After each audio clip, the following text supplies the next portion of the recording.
What the fuck?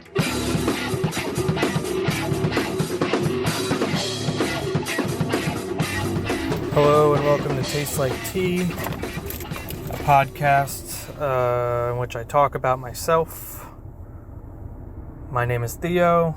Don't call me Ted. Why do I talk about myself? What else do I have to talk about? What else can I talk about with as much confidence? I obviously don't directly talk about myself here. I talk about things I like. But, I don't know, I was thinking about it earlier today. I had a kind of a mental breakdown today. Hurt myself a little bit and, moving on. But, yeah, so today, I actually haven't decided what movie I'm going to talk about.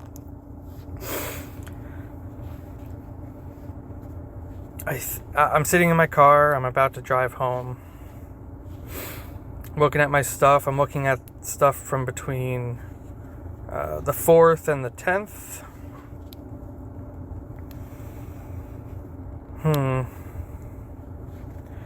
Yeah, I think... See, there's things I want to talk about that I watched a couple days ago, but I'm going to wait until next episode for that. So I think I'm going to talk about... God damn it. I'm going to talk about The Exorcist. 1973's The Exorcist. See, I made a decision. You're going in the visor, as usual. As I mentioned, today was a really shitty day. So once I get off the highway, I am going to debilitate myself mentally mid-conversation. Yeah, let's start driving. Right? So, The Exorcist. I watched The Exorcist. It's not the first time I've watched The Exorcist, the first one, but I really wanted to watch the sequels, because I remember in high school watching like a Watch Mojo Top 10 or something, and I remember that. Well, I don't remember the top 10 specific. Jesus Christ! I remember the top 10 specifically. I didn't remember the movie until I was recently reminded that Exorcist 3 has a really cool jump scare that is. I mean, Watch Mojo loved it. They put it on so many lists as like top 10 scariest scenes in horror movies or whatever. I think they put it right up against like Fulci's eye gouging scene from Zombie, just as like an example of the kind of level they're talking about with that shit. Interesting. That's an interesting choice that I'm going to do. Nice. That's gonna be gross later. Sorry. Yeah, so I really wanted to get to the Exorcist sequels, but me being me, I'm kind of not a fan of just jumping right into the sequels. I've been doing it a little bit recently just because I don't have the time. Like, I could watch all the movies in order. Like, I could watch all the Saws in one straight shot, but between my partner not ever really wanting to watch those kinds of films and just the fact that I'm trying to do a movie every day, that generally, like almost every movie, majority of the films I've watched this year are things I haven't seen yet. And that's kind of a trend I've been trying to focus on. So to be like, yeah, let me just rip through all these real quick to see a film I haven't seen yet. Like, I should be doing it. But with Exorcist, I haven't seen it in so long that I didn't even remember if I remembered I didn't like it that much, but I also remember not paying attention to it that much because I didn't like it that much. So all of my opinions of The Exorcist prior to this watching are kind of just like, meh, it was fine. I remember it being slow and not being a fan of it, and that's kind of all I had. But so I wanted to rewatch it because, I mean, obviously The Exorcist exists and it's considered one of like the best, scariest movies ever. I mean, obviously not ever is a real thing, but it holds a place in people's hearts for a reason.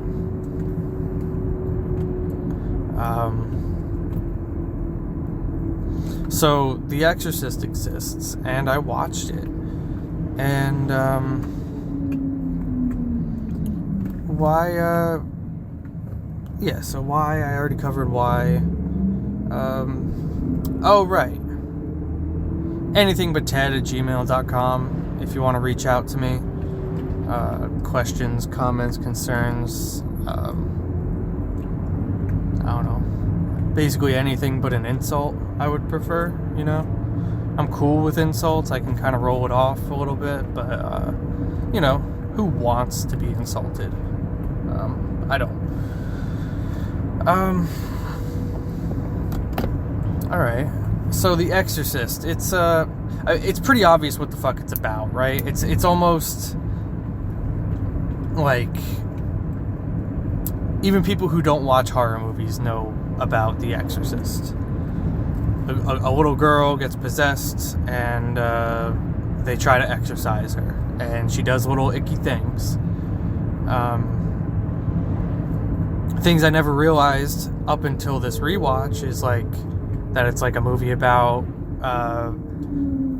not understanding your children, and your disconnect with your children, and the fear of puberty is a really specific thing, because that's kind of what the film is directly about. Is there's this 12-year-old girl, her birthday hits, and she immediately becomes like a cunt. She's cursing and making sex jokes and yelling at people, and the mother is just like, I really don't understand. I don't understand what's happening to her. She was just a little girl the other day, and now she's not. So it's literally about puberty, and I don't know. I generally try. I shouldn't say that. I have an opinion, right? I exist. I have opinions. I have perspectives. Sometimes I like to place myself into the time period that a film was made to try and sympathize with its fears or whatever. And other times I exist and kind of only have the perspective that I have. And I couldn't place myself in 1973 for this. For anybody who thinks that's atrocious of a thing, I'm sorry. I genuinely I couldn't sit there and go if I was in 1973, would I be reacting to this in this way? No, because it's a film that is all about presumptions and very specific, not necessarily gender things, but kind of gender things. It's very straightforward to the point where I don't know if I said it yet. I didn't like it. I didn't really like The Exorcist that much. It was fine. I appreciated its visuals and special effects, and the girl who plays Reagan is a fantastic actress for a 15-year-old or 14, whatever she was at the time. It has its positives, but it's, for a viewer in the 2020s, I don't think it's worth shit. It has its historical place and people enjoy it or whatever, but it's not scary at all. The scariest shit that happens in the film is the modern, quote-unquote modern medical procedures that are done on this child. So this girl starts cursing, and where do I go with this? Because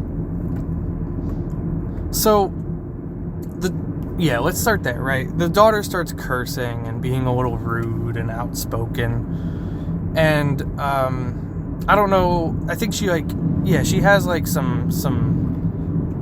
some signs of actual possession, but it's all kind of swept under the rug because they're oh, this girl is clearly just being dramatic. She's clearly just, being a girl and needs attention. So, she's clearly just trying too hard, and I don't, that's what people think. So, the mother takes her to I don't know who, it's a psychiatrist or No, not a psychiatrist. Definitely not. It's some sort of scientist or some sort of man doctor. And he tells this woman... this isn't even where I should have started. Maybe I can jump a little further back. Because I'm not trying to talk specifically about the possession right now. I'm trying to talk about the mother. The mother is really the biggest downside of this film, because it's just... the actress is fine. This isn't anything against the actress. This is something against her portrayal of a mother in 1973 and her complete disconnect from her child and her confusion about it. It's very... I shouldn't say I can't understand it. I think it's more or less I recognize it. And that's a problem. Because, so, right before the movie actually starts, like the first scene, Reagan is just a happy little girl, and the mother finds a Ouija board. And she's like, "Oh, Reagan, what's going on with this Ouija board?" And she's like, "Oh, I play with that all the time. I have a lot of fun with it. It's a fun toy." And, she's basically just like, "Yeah, I play with this all the time, and I enjoy it." And this mother is just like, "Well, I didn't know you did that." And that's kind of like the first sign of where I'm going with this, is it's not even about an evil child. It's about neglecting your children. It's about not paying attention to them.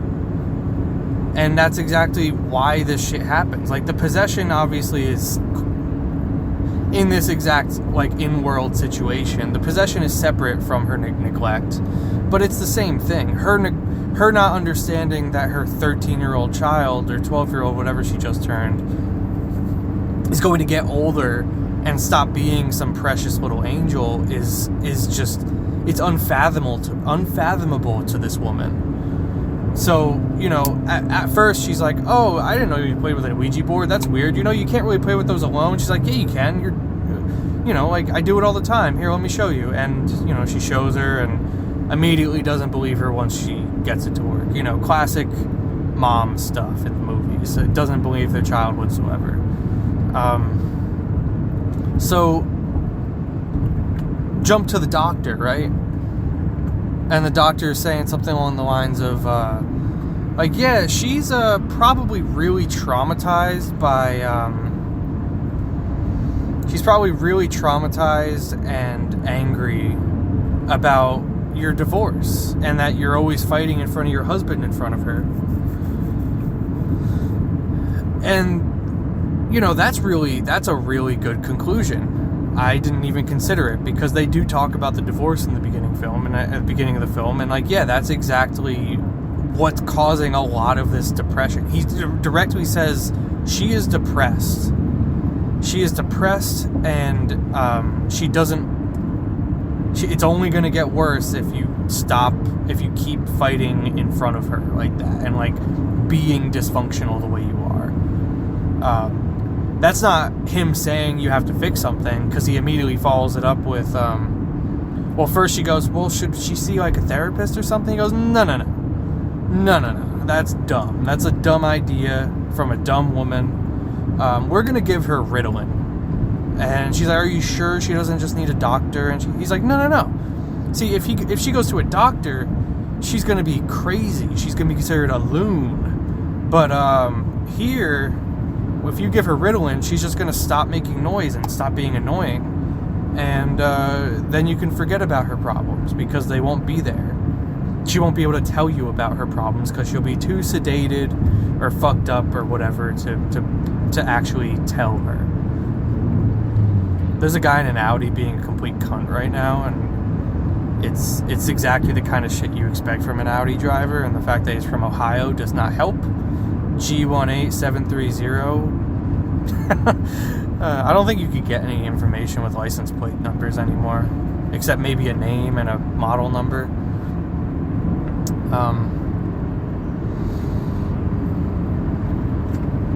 So, yeah, this doctor's like, "Yeah, give her Ritalin. She'll stop crying and making noise, and then you don't have to worry about her problems anymore, because they won't arise for you." And obviously that's a super ignorant shitty and garbage ass thing to do, but that's just the tip of the iceberg for the 1970s medical procedures that are to come. Because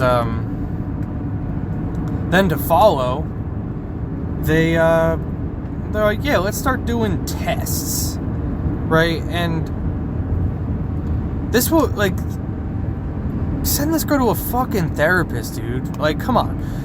First of all, most of the things she's doing don't age well, mostly because, I mean, I read a review that literally said all exorcism movies are the same, and after watching The Exorcist and then The Conjuring 3, The Devil Made Me Do It, the opening and closing scenes of the respective films are the exact same thing. So yeah, all exorcisms are play-by-play the exact same thing. Where am I getting with that? I have no clue. What I do want to say real quick as a tangent, you are about to slowly hear me degrade into mental debilitation as I have just gotten off the highway, and yeah. So you're gonna slowly experience my mind go from fully cognitive to not. Oh shit. No, we're good. That would have been so funny. So Reagan gets admitted to this hospital, and they're like, yeah, she's probably just fucking lying to you. Because she's like, yeah, my bed is shaking, and I'm all scared, and I don't want to experience this anymore. I'm all scared, and yeah, and they're like, yeah, she's fucking lying to you. She's just being dramatic. She's trying to get attention like a child girl would.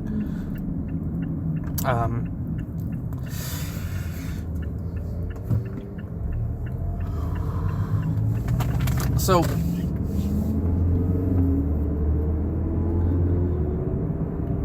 before things get really bad, which they do, you know, admittedly, the opening scene of Scary Movie 2, by the way, is not the opening scene of The Exorcist. I was a little disappointed in that. I thought the opening of The Exorcist was, oh shit, she's fucking possessed, we gotta do something about it. No, it's like a half an hour long scene of this dude in fucking the Middle East talking about some demon. Probably the demon that possesses Reagan. Like, it's probably not irrelevant, but it is not entertaining or truly informational, because they could have just been like, yeah, this man was in the Middle East and he was studying these supposed cursed items of fear or whatever, and then, you know, he finds the same item outside her door, reinforcing the idea that, yeah, this is a demon.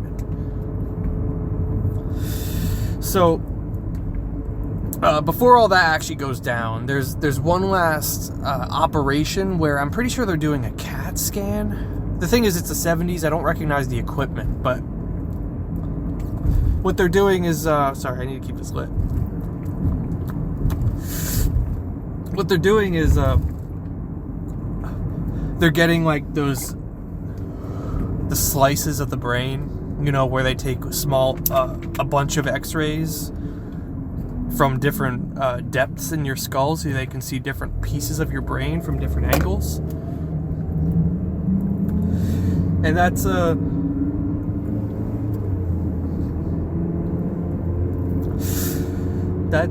Jesus Christ.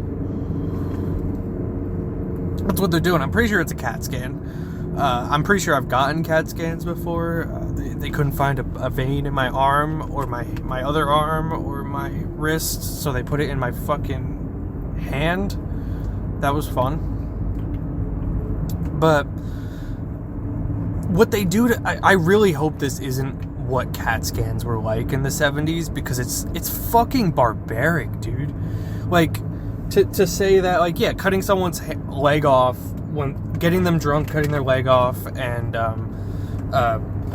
you know, that's an amputation in pre-modern medicine or whatever. But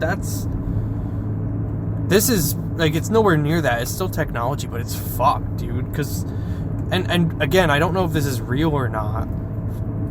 Maybe not every step was real. Maybe it was a lot more excruciating looking than it was supposed to be, but it was not a great experience to watch. Well, I only have like 9 minutes left. I have to kind of get through this. I didn't make a long stop, so I'm not, I'm just taking my regular ride home. But what they do is they jab this fucking giant ass needle into her throat to let blood out of her jugular vein. An uncomfortable amount of blood, by the way. Like, way more than anybody should be getting, like, just thrown out of their body.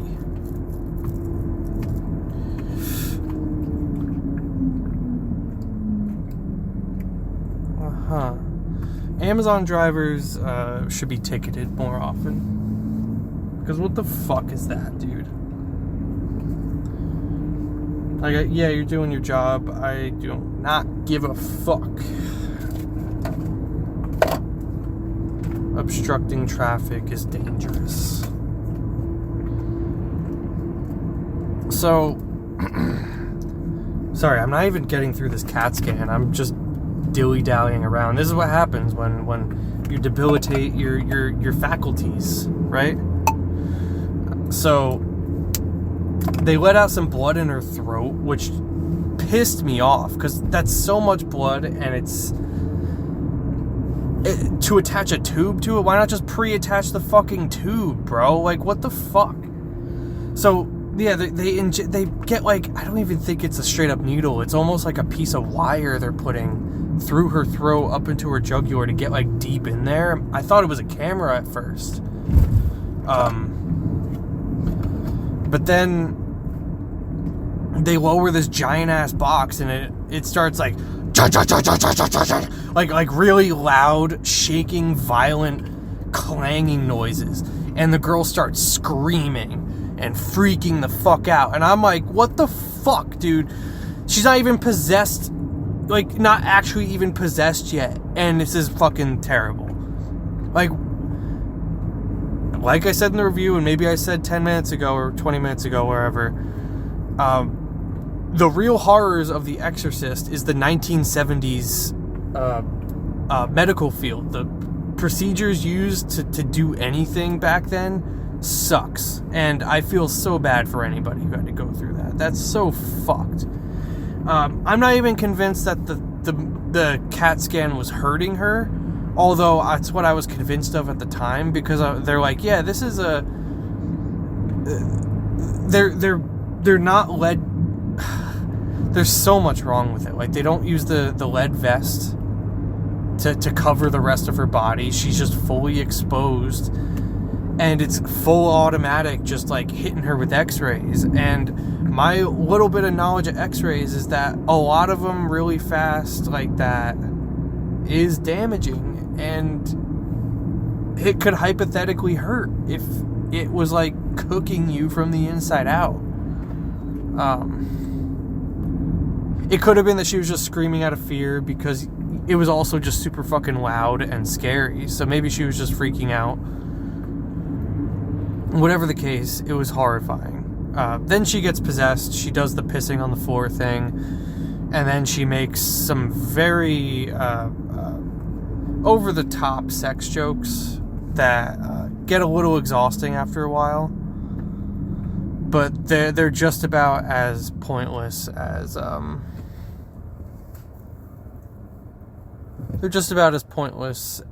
like the little jabs that they say in Scary Movie 2, where she's like, "Fuck me, look at me, fuck me." Like that's literally like all she does after she gets possessed. Some of it's pretty intense, you know. She says cunt to her mother, and her mother's like, "My goodness, I've never expected such a child to say such a evil thing." Like, it's really not great. Because as I said earlier about the mothering thing, is every time she does something that isn't what a 12-year-old girl would be expected to do, she goes, my child would never do that. I don't know her to do anything like that. She doesn't do that at all. Like, rather than considering that she doesn't know anything about her child because she doesn't spend time with her, she'd rather just deny that the child does anything. And it's really disgusting. So disgusting that the possession stuff does nothing for me. There was one moment that I'll say, the family walks in and she's yelling, "Jesus, fuck me," and jamming a metal crucifix into her vagina, this 12-year-old girl.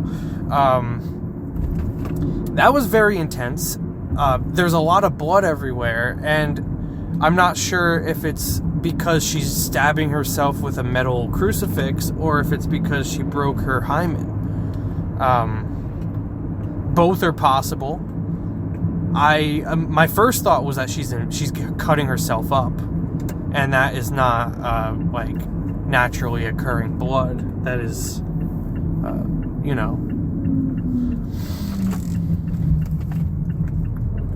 But then the dad walks in or something like that, and she's like, "Yeah, come on, fuck me," and she shoves the guy's face into her bloody 12-year-old vagina. That was very intense. I'm pretty sure it was her father, which is what made it even weirder. Even though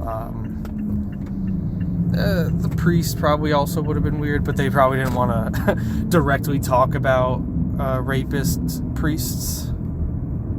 That's probably not something they were aiming to do. But that was really the only part of the possession. There was some... The exorcism itself, which took way too long to get to, is... It was decent, but then I watched Conjuring, The Devil Made Me Do It, and realized that it is almost word for word the exact same exorcism.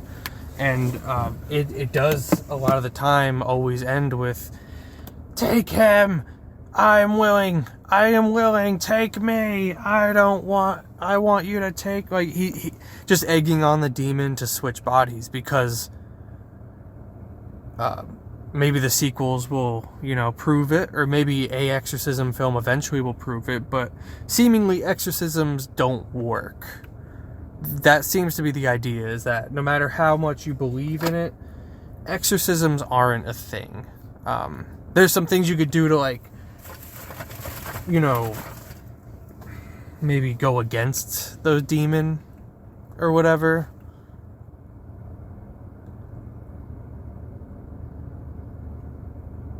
Huh. I actually, I just had a weird thought that I'm not recording. I am recording, thank goodness. So, yeah, I need to end this real quick, but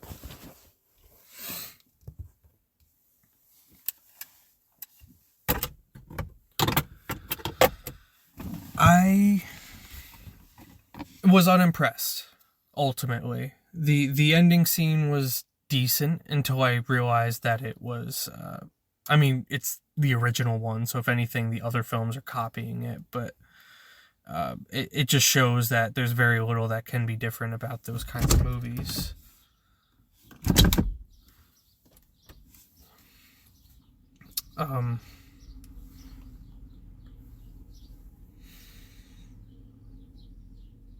Yeah, that's kind of it. The stuff I spoke about is really the only stuff I care about. The mother being a bad mother, her refusing to acknowledge that she's a bad mother, the child making, exaggerated but natural changes, expanded vocabulary, a little bit more aggression, shaking of the bed, it's all boomer fears of children, imperfect children. And that was the interesting stuff, and visual proof that the medical field in the 70s is far worse than people could assume. Mostly because of the same reason that, like, Silence of the Lambs is so effective, is that it's a bunch of men doing things, disregarding the one woman that actually has. So yeah, she's a dumbass woman in this film. Like, she plays and portrays a dumbass woman, but she is the one that suggests, hey, maybe a therapist could help. And it's every man that goes, no, it's her brain, it's her own fault, she's doing it, it's not something you can change. So here's Ritalin and bed straps and sedatives, and that's horror. Disregarding a little girl because they're too worried about. And then they're like, so what if she does have split personalities? And the guy goes, ma'am, there's only been like 100 recorded cases. And like, that means nothing. If anything, that means that you should be looking into it more, because, you know, you have 100 hyper-specific cases that you can match and be like, no, this actually isn't the same. Instead, you look at the woman and go, nah, that's a dumb idea. Yeah, it's a lot of that. And that's really where the film is good. The first half is slow and uneventful, but it is the most effective. And ages the best for, like, actually trying to say something. So anyway, anything but Ted at gmail.com if you want to reach out.